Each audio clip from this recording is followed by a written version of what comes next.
Welcome here. Thank you for joining me for another inner hour this week. I appreciate it. So, as always, I'm going to light my candle here to start with. Invite you to take a moment, and if you haven't done so, just bring your attention present from whatever else may have been involved in or caught up in today or this week. Also, as usual, the neighbors' dogs like barking at 7 o'clock on Friday nights for some reason, nonstop. So they're, I don't know if you can hear them or not, but there's like 4 of them over there now, and they're all doing it.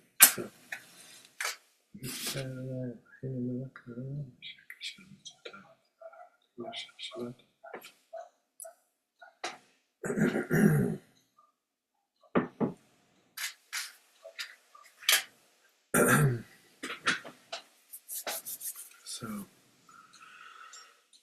alrighty. Welcome, welcome, welcome. Glad you all can make it. Glad you're all.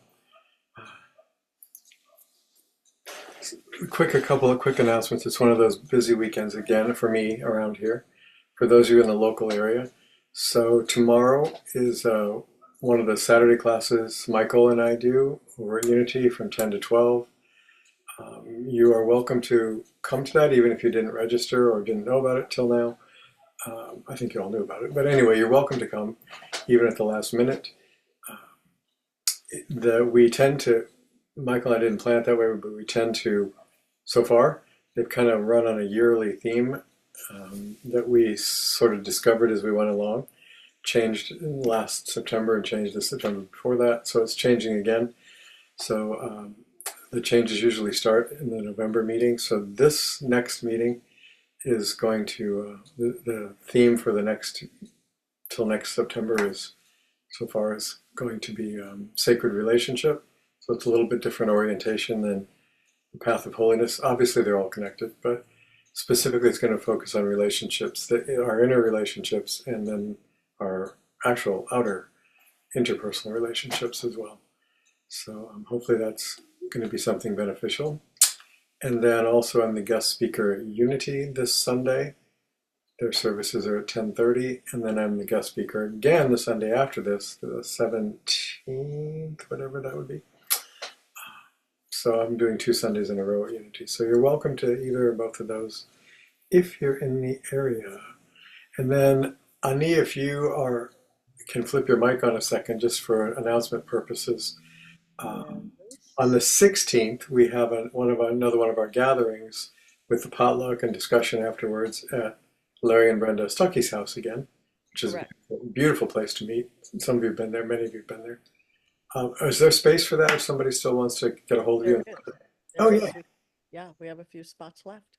Okay, good. So it's a beautiful space, and they're always lively and fun programs. So if you're free, the 16th is from 12 to 4, and it's up near Spencerville. It's just a tad north of town here. It is a potluck first, then Yeah, group discussion. yeah. And so if you can come, let us know. If you want to know more about it, or you lost the information or never got it, get a hold of Ani, email, call, and we'll make sure you get all that information. Alrighty. Anything else, Ani, before we start? I don't think so. If anyone's flying in from out of the area, We're moving here permanently to be part of We're moving here permanently. Well, I was going to say I'll get you hotel information if you're just coming in from out of town. There you go. All right, thank you.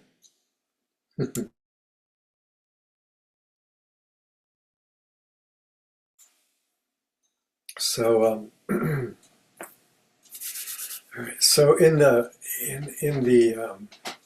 I have some Bible quotes to share with you again tonight, and a quote or two from the Gita also. You probably all know, but in the Hindu tradition, there is something called the Bhagavad Gita.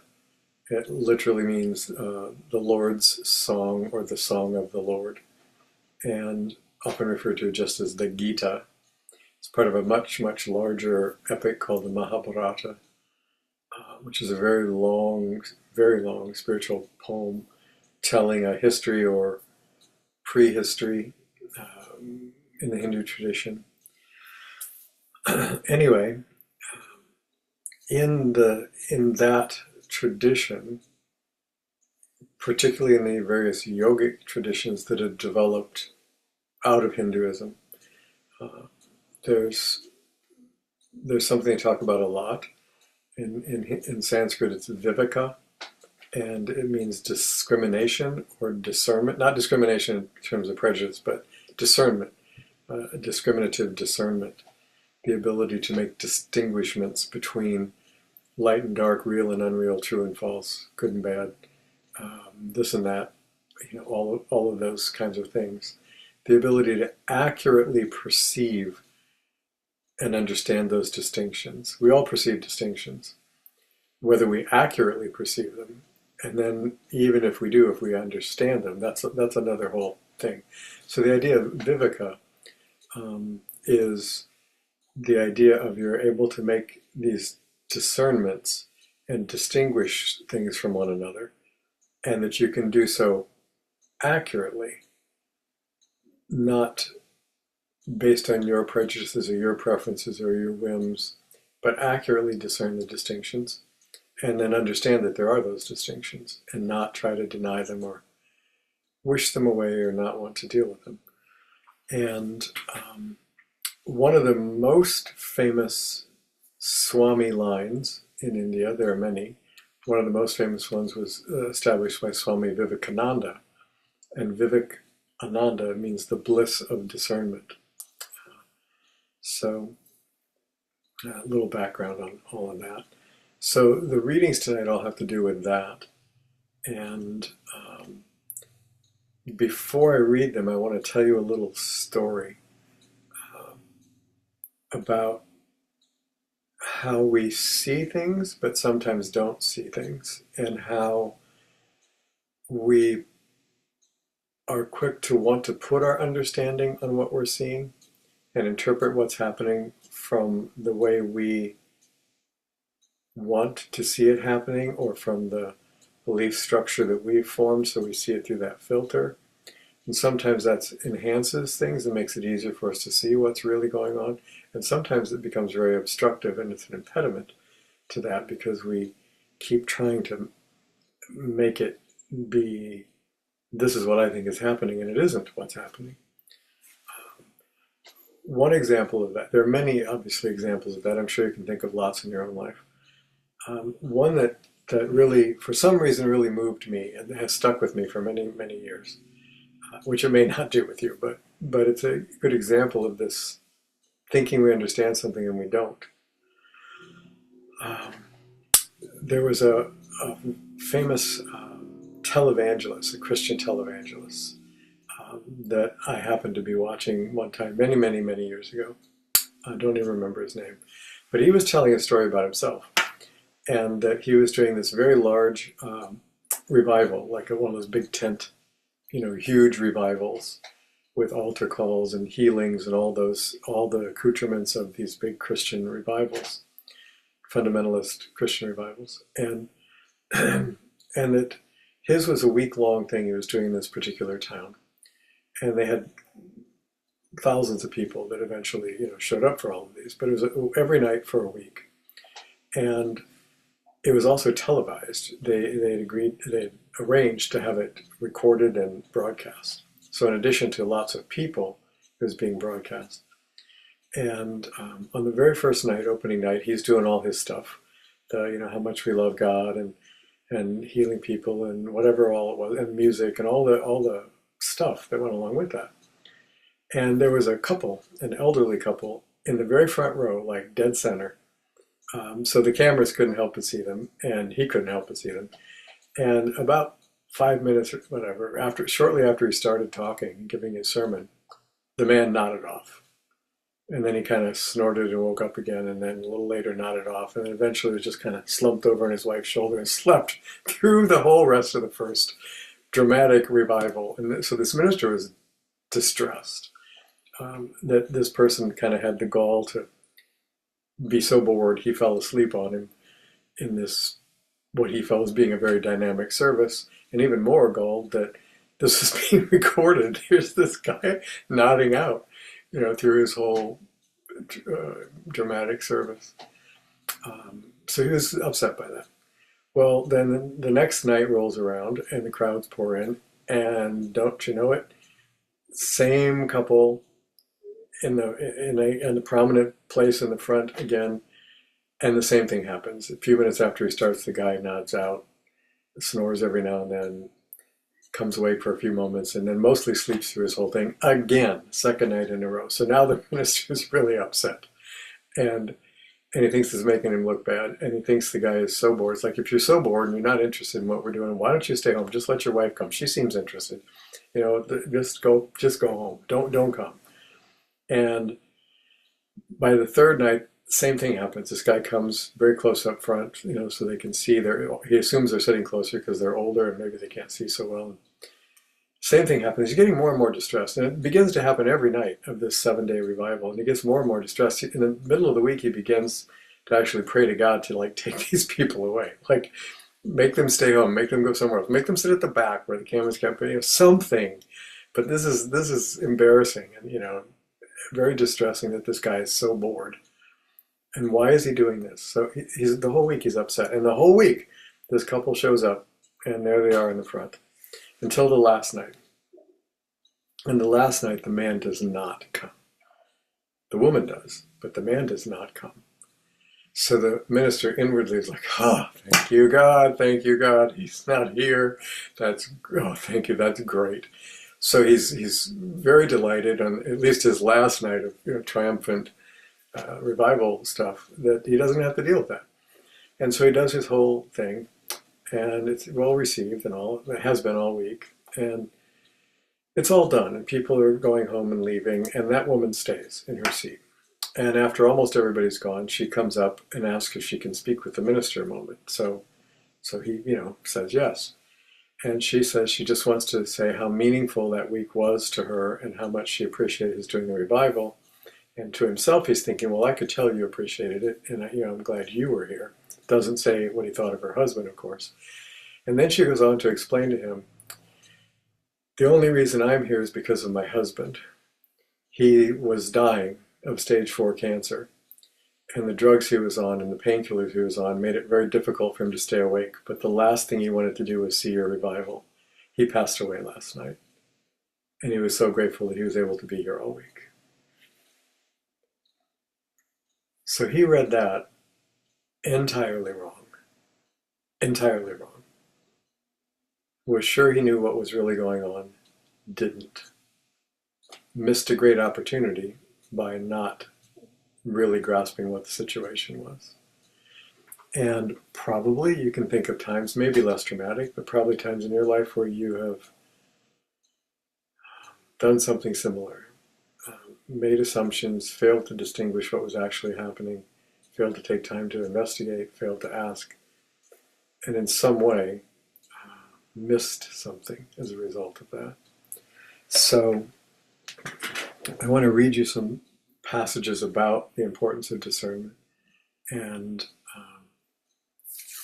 we'll go from there. So this is from the New Testament. This is Philippians 1, starting at verse 9.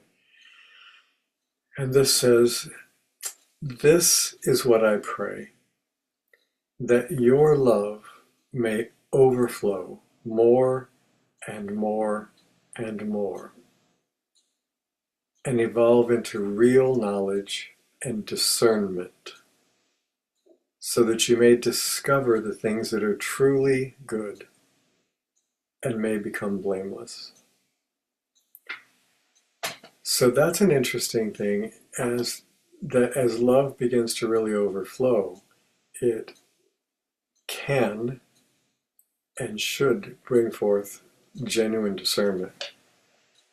And that if our love remains, this is my take on it, if our love remains at an emotional level of this makes me feel warm and fuzzy and good inside, and I want to just look at everything through this lens, but we don't develop the ability to discern things. We end up trusting people we shouldn't, who aren't trustworthy. We end up believing things that we shouldn't because someone's manipulating us, seeking to use us for their own ends. We get hurt in the process. Someone we care about get hurt in the process. Maybe physically, but more likely, emotionally or financially or some other way, because we fail to develop that discerning ability. But with that discernment ability, we're able to discover things that are truly good, as opposed to things we think are good or wish were good, but they really aren't. One of the sayings, I didn't write this one down, but one of the sayings that's famous in the Gita is that to the unenlightened, that which tastes like nectar ends up being poison, and that which looks like poison to them is actually the nectar. So there's this idea in the Gita that there's a lot of illusion in the world, and part of our spiritual journey is to develop the ability to see the reality within that illusion and not be misled or caught up in or miss what's real because of the illusory nature of some of what we're seeing. Then this is from the Jewish Bible, Psalm 119, which is a long and beautiful psalm. If you haven't read it for a while, read Psalm 119 this week. It's awesome. So this is verse 66 of Psalm 119. "Teach me discernment and knowledge, for I believe in your teachings."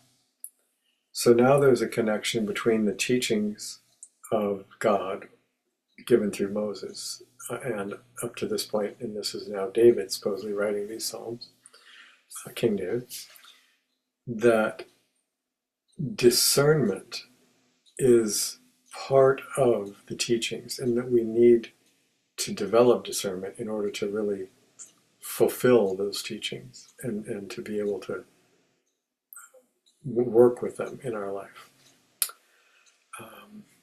This is now from the Gita.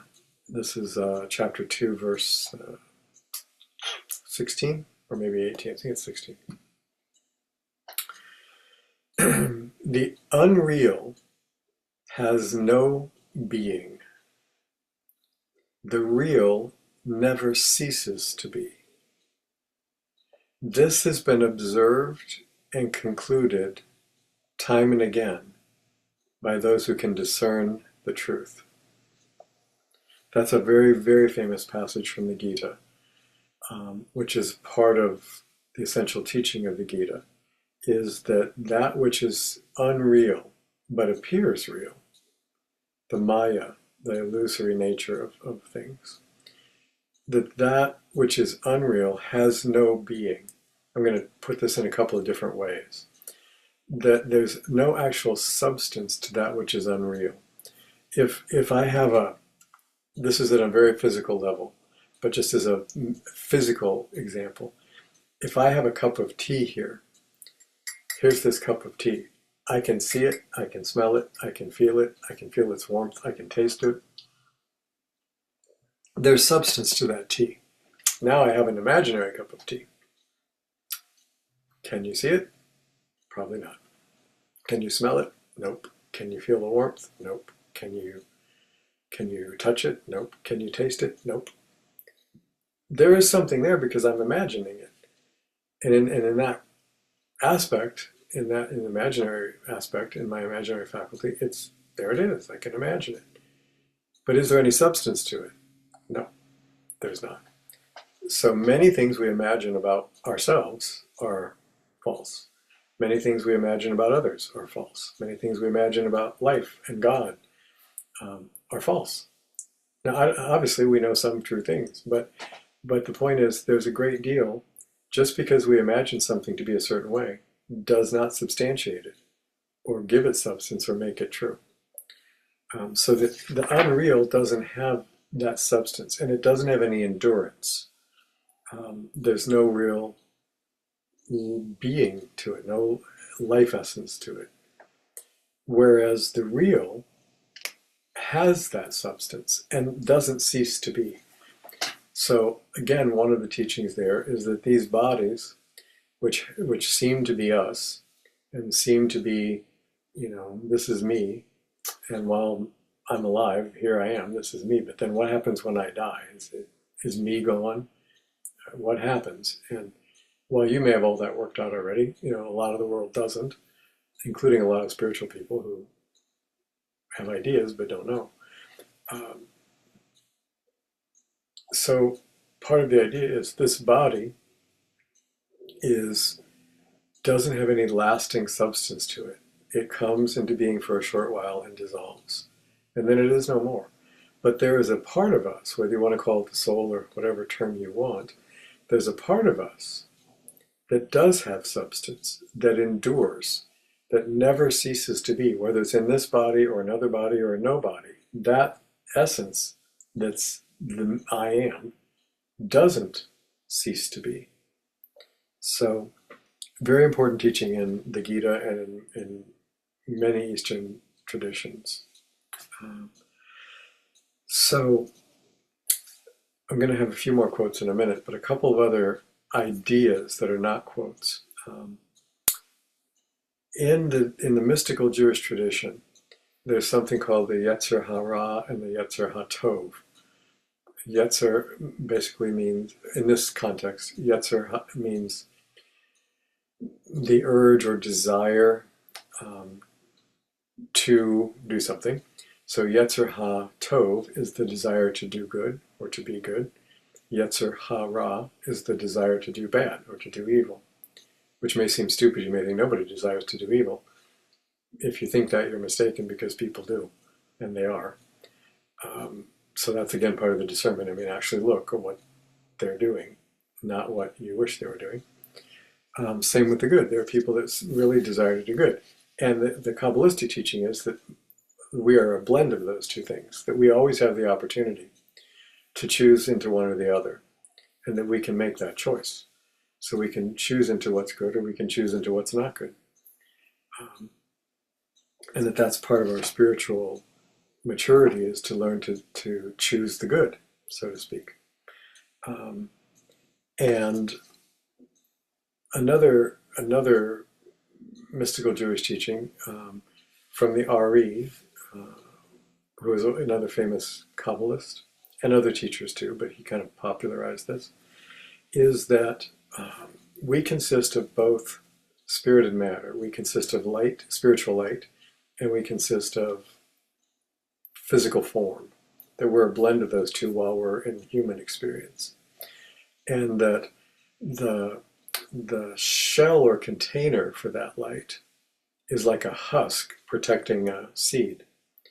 And that what really has life is not the husk. What really has life in it is the seed. And that the husk is there surrounding that seed. And that eventually, for the life in the seed to flourish, the husk has to be taken off. So, in that sense, they use the analogy of the divine spark in us is the light, the divine aspect of God, or the divine spark of our soul is the light in us. And the mind, the emotions, the body, all of those things are like husks or garments or layers over that light. Jesus called it like putting a bushel over your light. Or like having a candle, but you put something not completely opaque, but translucent but not transparent over it, so you can see some light glowing, but you can't really see the light. That's kind of an analogy between our souls and our lower faculties and our lower bodies, and that in every interaction we have with other souls, that interaction either strengthens their light and helps to call it forth into expression, what they called in Kabbalah, what the Ari called, raising holy sparks, lifting them up into freedom and fulfillment. Or it strengthened the husk and made the husk and dark shell around that light thicker and more dense. So it was much harder for people outside it to see the light, and much harder for the light itself to break through that husk and to really come forth as the light it is. So that in all our interactions, we're either strengthening one another's light, inner light, and helping that to burst forth, or we're shielding the walls against that and over it and making it much harder for that to happen. And so part of the discernment process, again, is in your interaction with another, which are you doing? Pay attention, because you're having an effect. Pay attention to that effect. And are you having the effect you want? And then conversely, while this may sound, I don't know how it may sound, but conversely, if you're increasingly aware that people you're around are constantly downplaying or belittling or diminishing or denying that light in you, and continually trying to further encase it, to make the walls within you thicker and harder, to make the resistance in you greater, to make you doubt that there even is a light in you.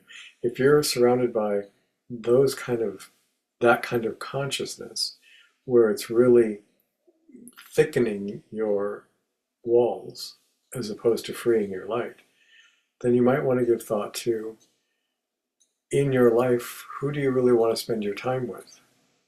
Majority of your time. What kind of people do you want most to associate with? And it may be that changing some of your dynamics of how much time you spend with whom might be very beneficial. The last piece of this before the next couple of quotes is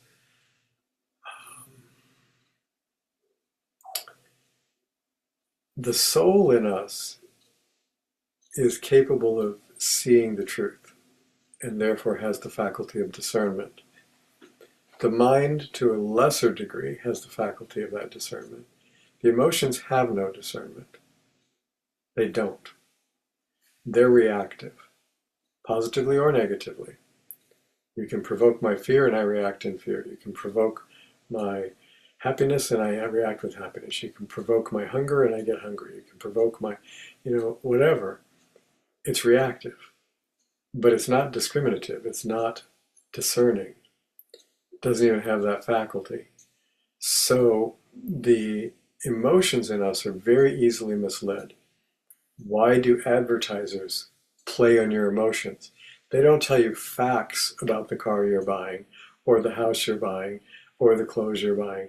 They don't give you that kind of information. They show you beautiful people around the things they want you to buy. They show you happy smiles. Here's this medicine that can kill you, but it might make your rash better. Isn't this great? And everybody's smiling. It's like, yeah, I want to take that medicine. I want to be happy with all these people.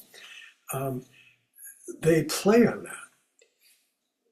Lots of people play on it. Churches play on it. Synagogues play on it. Politicians play on it.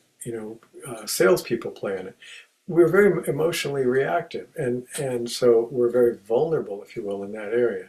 So when we call these higher faculties into action, then we're less emotionally reactive and less easily swayed and less easily misled from those things. So, and one of the keys that Jesus taught over and over and over again, and many other teachers, is look to their actions, not their words. If you want to know, what kind of fruit is going to be, look to the tree. If you look at the fruit, you can tell what kind of tree it was. It's look at what people actually do, not what they say, not what they say they're going to do, but what do they actually do? Look at their actions and their choices, and it's a much better barometer of where they're really coming from than their words might be. Now, again, if people have integrity, and we all make mistakes, we all have, our flaws. Obviously, mine are really readily apparent. But so I'm not talking about that. But if a person is genuinely and basically honest and forthright, then their words are going to reflect that. Their words are going to have higher truth in them. They're going to be inspirational. They're going to be encouraging. They're going to be kind. All those things that we want our words and other people's toward us to be. They'll be those things. Because we're not trying to manipulate or take advantage of people. But there are those in the world that do. And we have an easier life if we trust the trustworthy and maintain some distance from those that aren't trustworthy. That we have some discernment in us. So, last couple of quotes. This is Isaiah 5:20. Woe to those who call evil good and good evil, who say darkness is light and light is darkness. I think that one kind of speaks for itself. I'm going to give you just a couple more short ones and we'll get into meditation. These can be a little difficult to hear. These are some, I do this too, but many of us take scripture, whether it's Bible or some other scripture, but particularly the Bible for us in this country, and we take the parts we like that make us feel good, and we use those all the time. And the parts that are tough, we kind of like, well, that just pretend that part isn't in there because it's more challenging. So here's one. This is God speaking to the prophet Isaiah in 45:7 of Isaiah.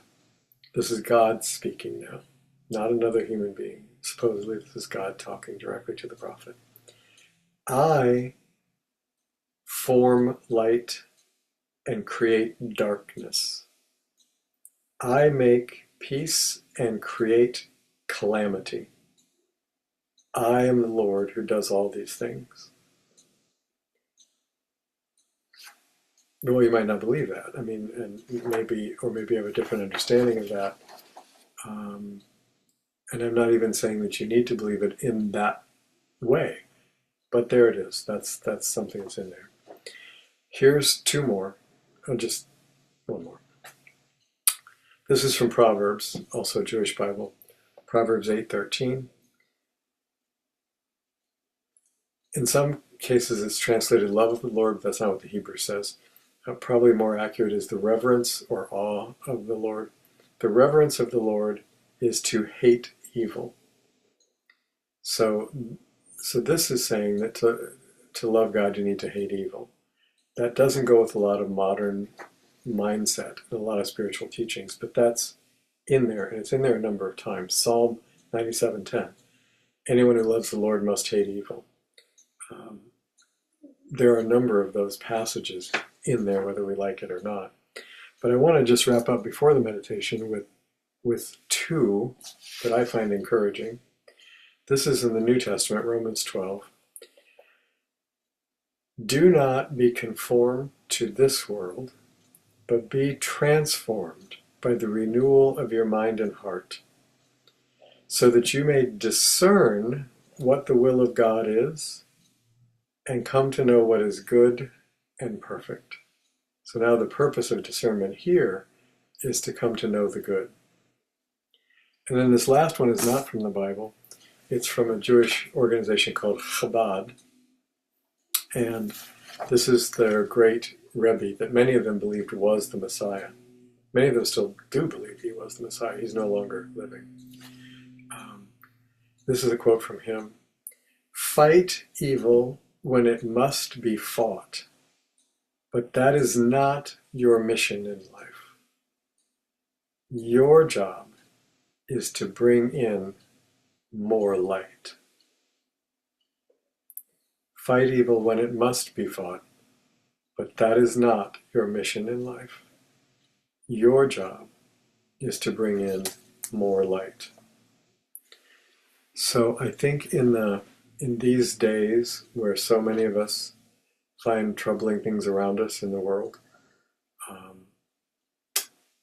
think that's a good one to remember, is that there are maybe times where we need to confront things, and but that's not really our job, and don't get too distracted by thinking that it is.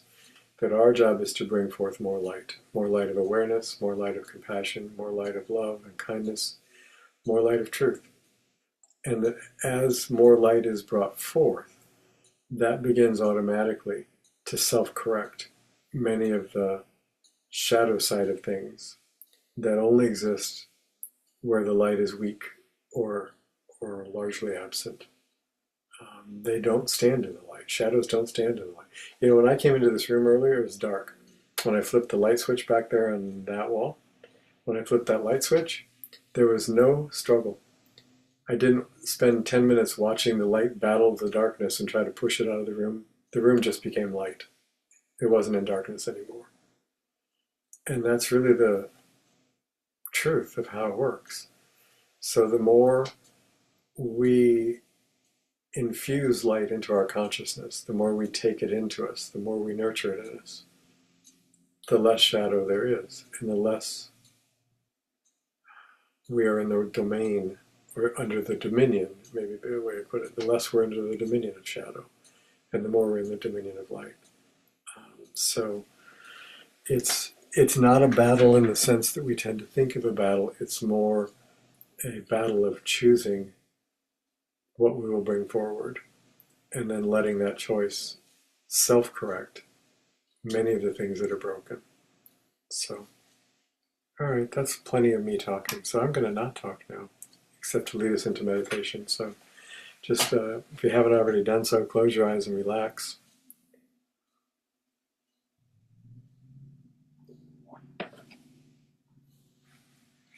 And just begin to notice if there is any turmoil in you. If there's conflict between what your soul wants and what your mind wants, if there's conflict between what your mind knows and what your emotions are seeking, if there's conflict between your body resisting something, if there's conflict in your family or in your relationships, if there's anxiety or stress or disturbance in you about the condition of the world around us, all of that dynamic interplay of tension and release, of for and against, of push and pull, all of that dynamic energy of conflict, which is in the fabric of dualistic worlds, the worlds of time and space and matter, have that inherent energy conflict in them. That's not something we created, it's not something we're imagining. That is inherent in those creations. There are higher creations in which that's not inherent, but this one it is. So given that it's present, your focus need not always be on that conflictive tension. So right now, you can be aware of where that is occurring within you. Where are those points of struggle arising in your consciousness? Is it in your body? Is it in your emotions, in your mind? Where are those points of tension arising within you? Is it something about yourself, something about others, something about primary relationships in your life, or secondary ones like with the world at large? Wherever those arise, right this moment, you can choose to turn your attention to something that is both deeper in you and much higher in vibration than that polarizing conflict. You can look to that which is divine, not born of this world, not limited by time or space, not caught in the drama of any conflict, but transcendent of all conflict, because it is anchored in the oneness of being.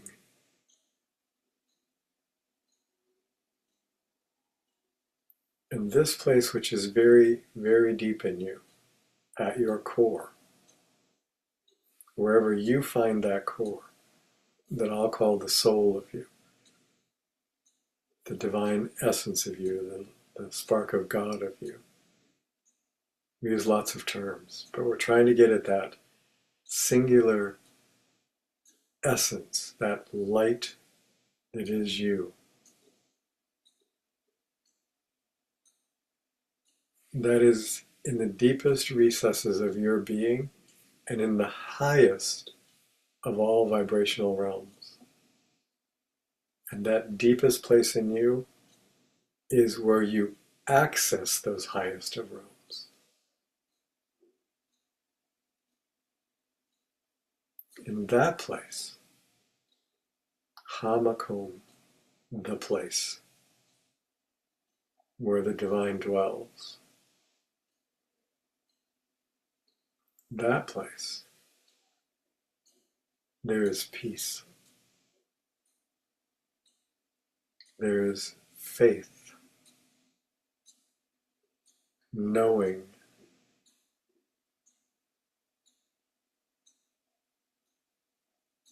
knowing the providence of the divine, the faithfulness of the divine, the compassion of the divine.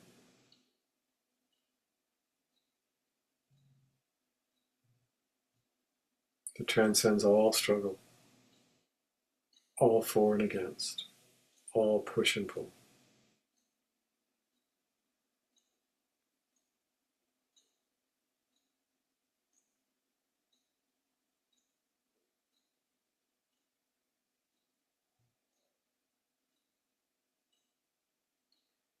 So let us find that place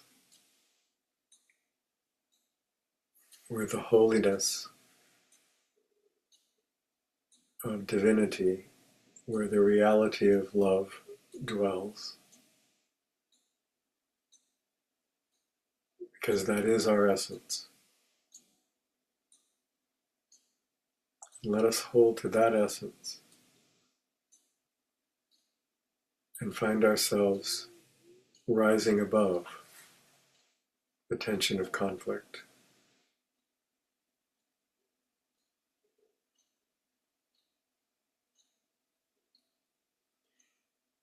And seeking to find that center in all other souls we greet.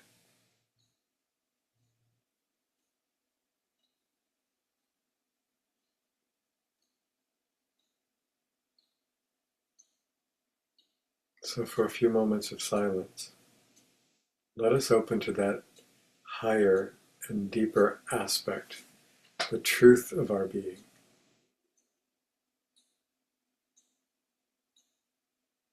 in which there was no more struggle than me turning on the light in this dark room.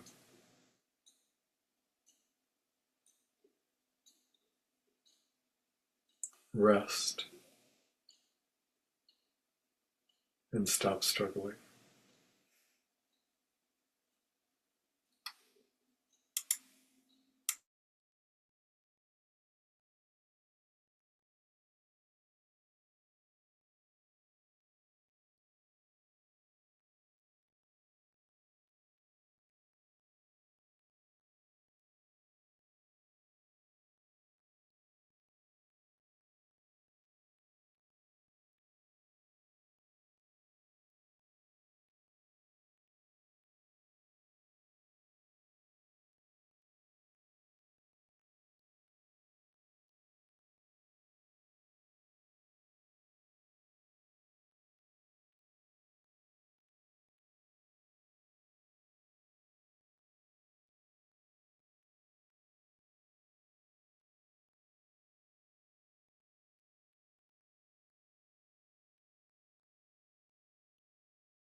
let's just slowly bring our attention back.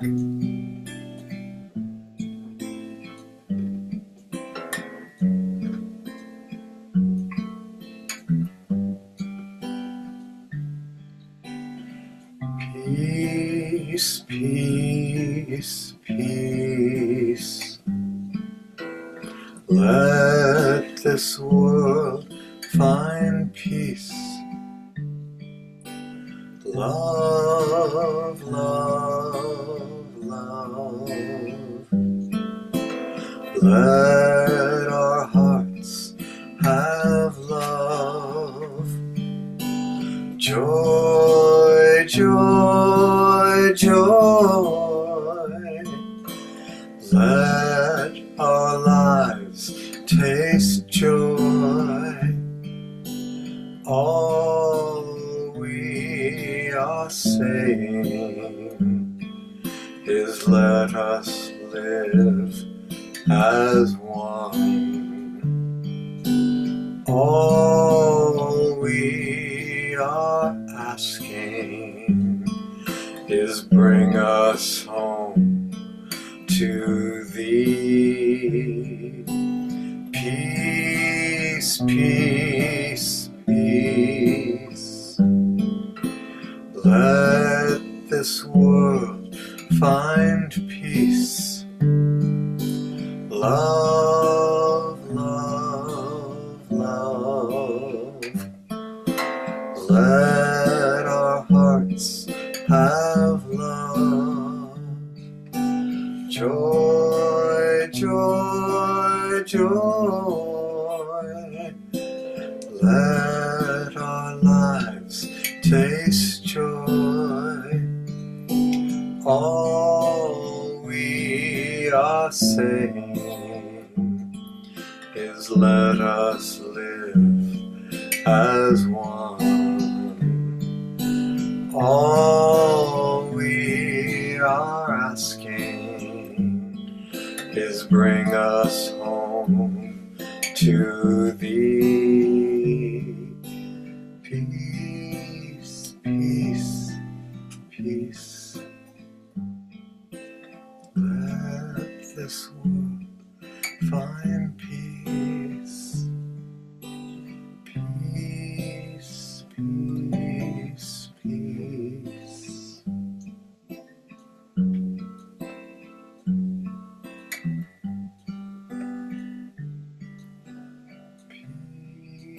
Peace, peace, peace.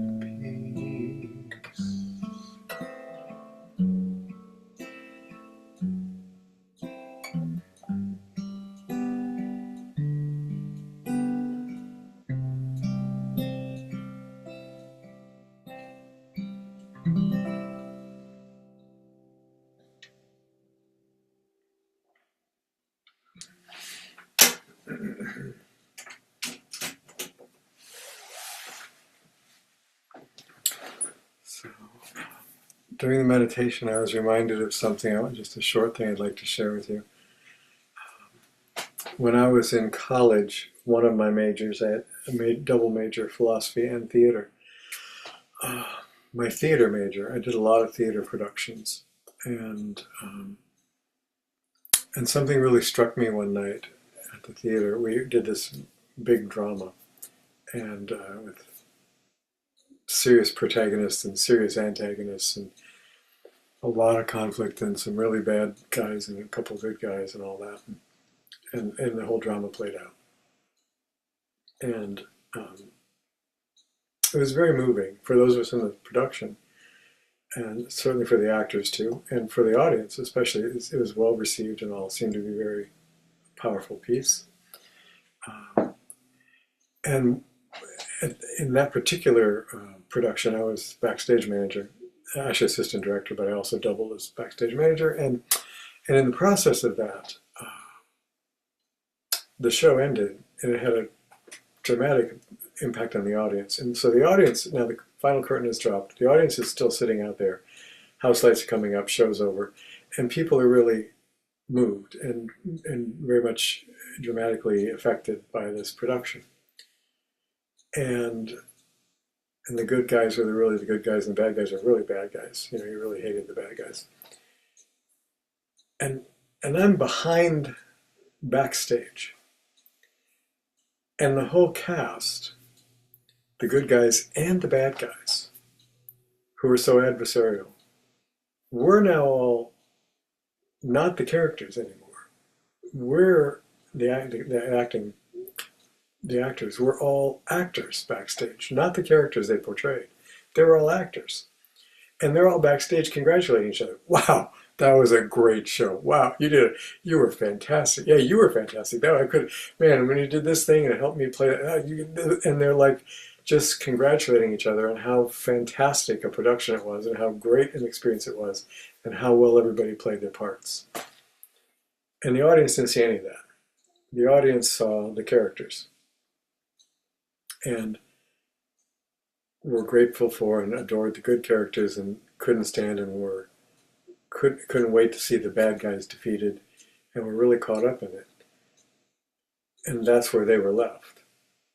The backstage, there was a celebration. There was a, wow, this went really well and we all played our parts really well.